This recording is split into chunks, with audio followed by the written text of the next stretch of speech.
My name is Erwin from Koogh. I'm a product manager at Cloudflare these days, and welcome to my talk, How to Kill Your Staging Environment. It was based on how we tested in production is its story. Because if you've seen any of my sort of other talks, they're usually like pretty photos and lots of pop culture references. This one's going to be slightly different. And that's because I'm basically just going to talk about our journey with Link, which is a startup I ran that was recently acquired by Cloudflare. And I'm going to talk a little bit about it later. But it's basically a sort of CI/CD tool for front-end applications. Now, everything that I'm going to talk about, the most important thing is this may work for you or it sort of may not, right? This isn't polished, this isn't finished. This is our story. Now, have you ever sort of said, but it works in staging? Because basically that's the new, but it works on my machine, right? Like it's useless. It's as useless if it works in staging as if it worked on your machine. Have you ever had any issues like reproducing an error? And of course you have, like we all have, like it happens all the time where there's this weird sort of edge case, sort of a customer has this problem and no other customer has it, and you, for the life of you, can't figure out where this thing is going wrong. Staging environments don't help. They're not very useful. The other warning I want to give you is to not freak out, right? I'm not making you do this. You don't have to do any of this. I mentioned this is our story. This is what we did. Take with it and try stuff that you think is sort of useful and acceptable in your environment.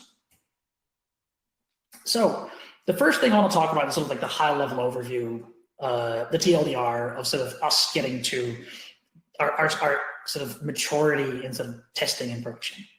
And the first sort of thing to talk about is sort of like what the application must sort of look like, right? So we ended up building an event-driven architecture with sort of microservices on this sort of bed of idempotency.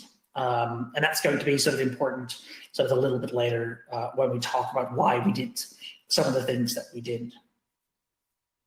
So yeah, it turns out that testing in production is incredibly easy if you don't have any customers, right? Because if you don't have any customers, no one cares whether your production is up or down, work or doesn't work. So that's what we did for a while. Terribly easy. It's also relatively easy if you have no paying customers. And again, we were happily sort of testing things in production. One of the major sort of reasons we were happy to sort of keep testing in production with sort of, even with sort of paying customers on there, was again that sort of idempotency and sort of that event-driven, because that allowed us in the event of a bug to just, that we've sort of fixed, we could just replay all of the events that sort of had happened in the past sort of 10, 15, 20 minutes, and everything would sort itself out automatically. So testing in production went well for sort of a long time. But eventually, sort of our customers, we had too many customers and too many important customers that we couldn't really sustain this anymore. So what we then started to do was test locally, but with production events and production data. So that's how it sort of worked for a while, is we would test locally and our sort of local machines were connected to sort of the production databases, the production services. And eventually, like even that became sort of a bit too scrappy. And we sort of ended up with this sort of model where we could run multiple versions of the same component in production at the same time. So different components could sort of have different versions, and we would be able to pick sort of which versions was sort of used based on things such as customer. So we could turn things on and off for our personal accounts or for a particular customer that we were working with. Or we could turn them on based on the plan. Sort of our free users could be on sort of version 23, where our sort of paying customers were still on version 22. And the same was true for projects and sort of different things. And the first sort of thing people come up with, like, why? Like, why don't you just have a staging environment? And one of the main important things for us was safety. We were building and deploying other people's sort of main way of making money into production, right? So for us, this safety aspect was crucially important. And that's why reducing the blast radius for us was extremely sort of enticing. And what we could now do was we could reduce our blast radius to often just ourselves or a handful of other customers, because that's where it would go wrong. And then we would find sort of like the bug. And it would be able to sort of allow us to improve our mean time to repair, which is MTTRs, what that is, right? The time between sort of the error occurring and the error being fixed. Fixing was often just a simple rollback where we just go, well, go back to the old version. But even fixing forward was really easy because we had full confidence that we could iterate in production on that fix before we would release it to all of our customers. So we would, in the span of 10, 15 minutes, which is what most of our sort of resolutions sort of came to, we would maybe push 3, 4, 5 versions to production, depending on sort of how complicated sort of something was. Another massive reason for not sort of having a staging environment is the cost, and mainly the return on investment that you get. Staging environments are extremely expensive, not so much in the cost of resources that you use, but just the sheer amount of time and effort it takes to maintain your staging environment and keep it somewhat in sync with production is incredibly hard to do. It takes a lot of engineering time, time that people could spend doing other things. So cost is a major factor as well. And lastly, productivity. Again, having that ability to just try things in production without worrying about how other customers see this or what it would happen means we can very quickly push something out and iterate on it in production until we're happy with it, and then we can ship it. So I talked to a lot of engineers about this topic, and being helpful engineers, the first thing they often want to know is but why didn't you just automate your deployments? And that's a great question, because we did. We did fully automate all of our deployments. But for us, that was a disaster recovery. Something bad happened, we could spin up a new production environment. It wasn't, because that's relatively easy to do, but building your automation script so that you can plug in so you can sort of transfer between multiple different environments is much harder, especially if, like us, we had hundreds and hundreds of entities sort of running around in AWS. Right? There were lambdas, there were queues, there were topics, there were subscriptions, there were tables, buckets, sort of roles, load balancers, API gateway, ECS clusters, sort of tasks, task definitions, and many, many more things that AWS sort of forces you to have. So that alone was a massive engineering task. But also data is just incredibly hard to do well. We were lucky that we hadn't too much privacy sensitive data, for example. But certainly if you have that, getting that synced or similar between a production environment and sort of staging is an incredibly hard and easy, sort of hard thing to do. The next thing sort of people sort of talk about, like, well, why don't you just use feature toggles? And this is an entire rant all by itself. But feature toggles are hard, right? It increases the sort of the complexity of your code and makes things harder to test, right? I love sort of people that sort of frequently use feature toggles for things like canary releases or quick experiments. It's like, well, do you test your code with both the feature toggle on and off? And some do and some don't. And the follow-up question is always, well, do you also test it with all the entire permutations of every other feature toggle on and off?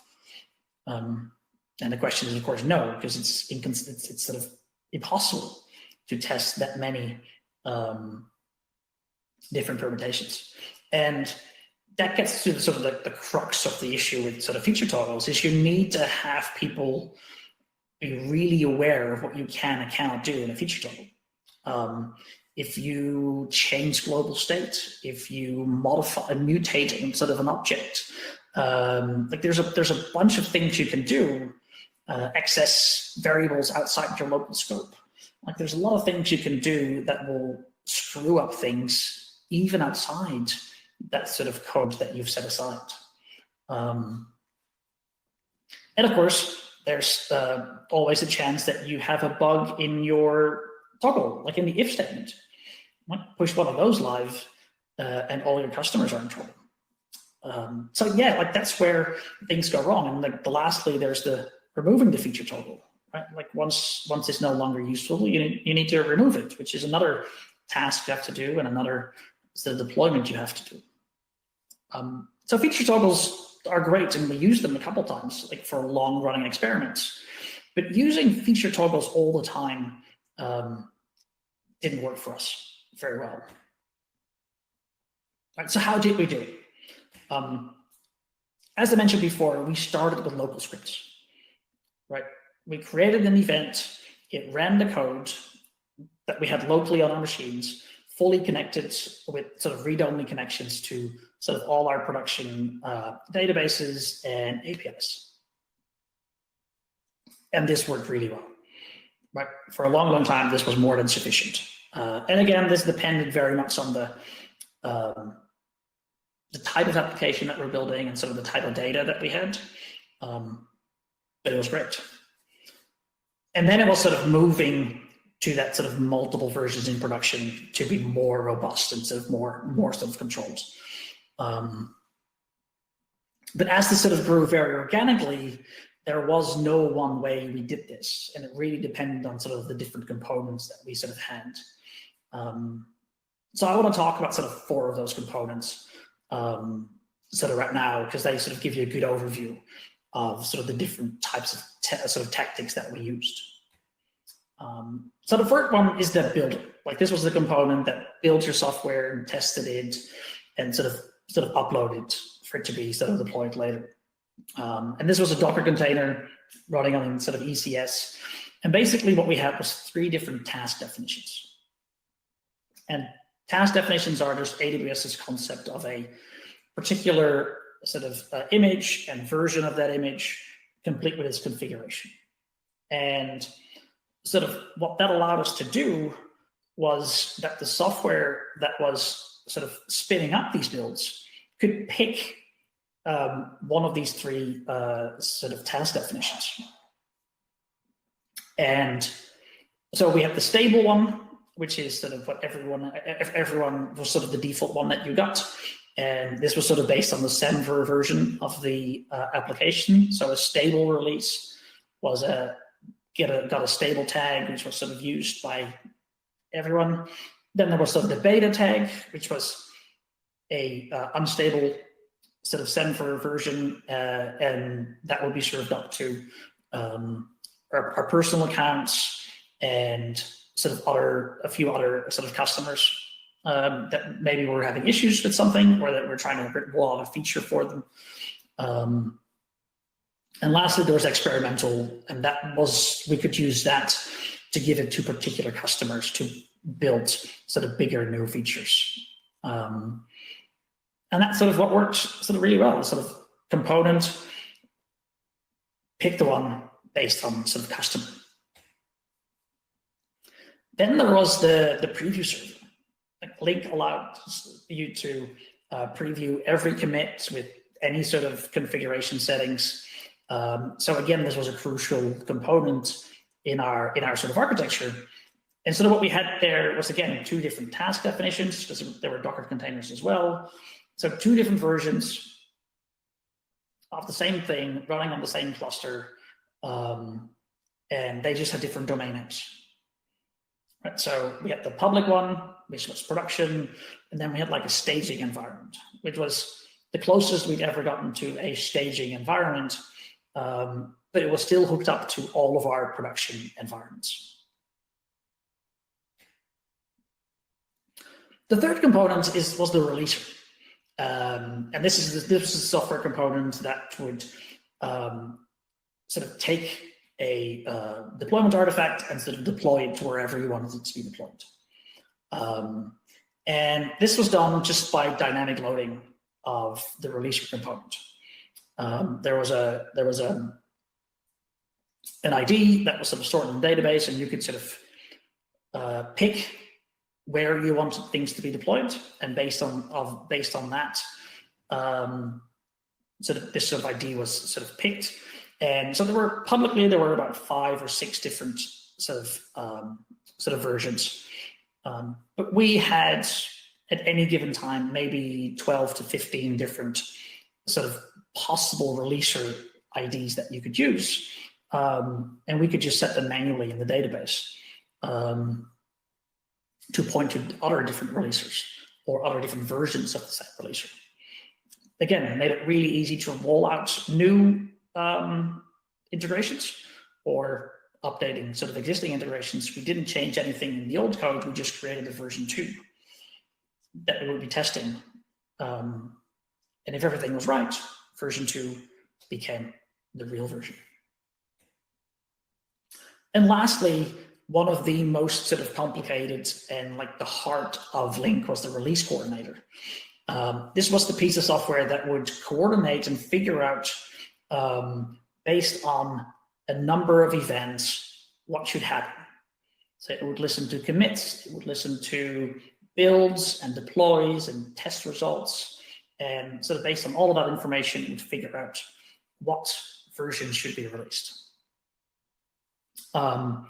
And what we did there was we built a router lambda. And that was the lambda that would listen to all of these events, figure out which particular project, which particular sort of application this event was for, and based on that, it would send it out to a different version of the lambda sort of involved, the different version of the sort of release coordinator. And again, that allowed us to very, very quickly iterate on this absolutely crucial piece of code without any sort of worry that we would be screwing up anyone's actual real production deploys. So if you aren't sort of scared sort of away yet, and you're like, well, I might want to give this a go, what do I need? There's only 3 things that you really need. The first one is you need a mature culture with the right incentives, right? And that was something that we had being a startup, started by a bunch of developers. Like our software development and sort of release culture was sort of very mature, but also the incentives were right. Like the only thing that mattered for us was building a product that people wanted to pay a lot of money for. So there was no silos, there was no nothing getting in the way of us doing this. Yep. If you have a culture where there's a strong like testing department that sort of needs to sign off on everything that goes to production, none of this is going to work right. The next thing that you need is an architecture with multiple small, individually deployable components, right? Because obviously that's the whole point, right? Different versions of different components. You need something microservice-y. And lastly, of course, because otherwise I wouldn't be here, observability.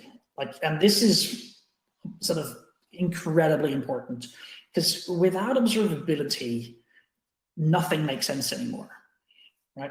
If your error rate spikes, is that like a problem with the experiment I just deployed, or is something bad happening with one of our customers?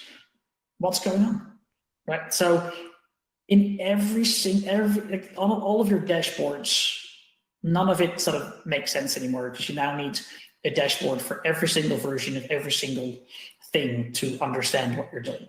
So it's crucial to have the ability to slice and dice your data across customers, plans, requests, users, sort of projects, whatever it is that you sort of need to do. You need to be able to go, give me the error rate per version. All right, which particular customer was this request from that sort of got me the error? Right. So yeah, without observability, you're fly blind. You have no chance of sort of making this work.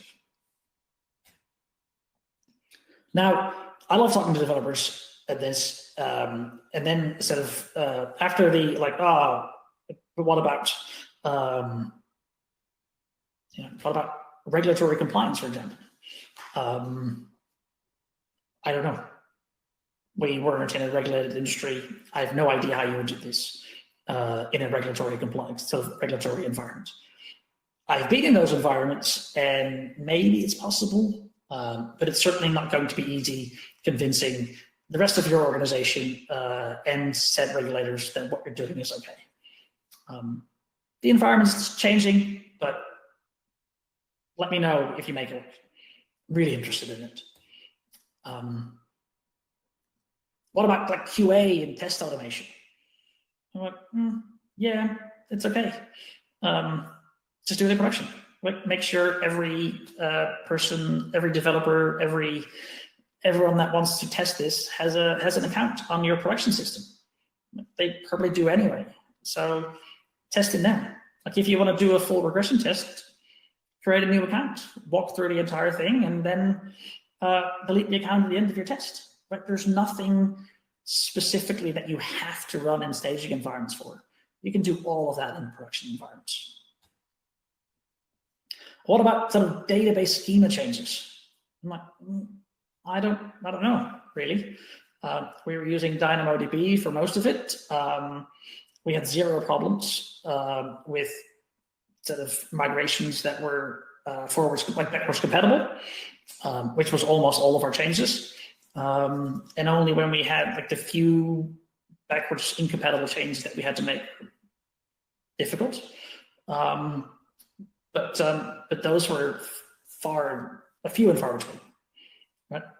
If you need to make schema changes on every commit, and if you you make regular backwards incompatible changes, I don't know. I don't have any good answers. But again, I'm really interested if you have this issue and manage to solve it.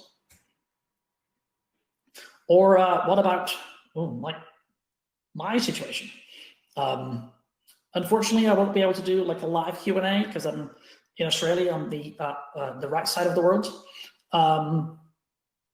But hit me up on Slack, and I'm more than happy to have a chat with you and sort of figure out how you would do this in your particular situation. And the last thing is obviously what's it like? Right?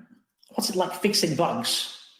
And this is the closest thing I can find to like magic fairy dust, because fixing bugs become almost trivial. Like, it feels like cheating, basically.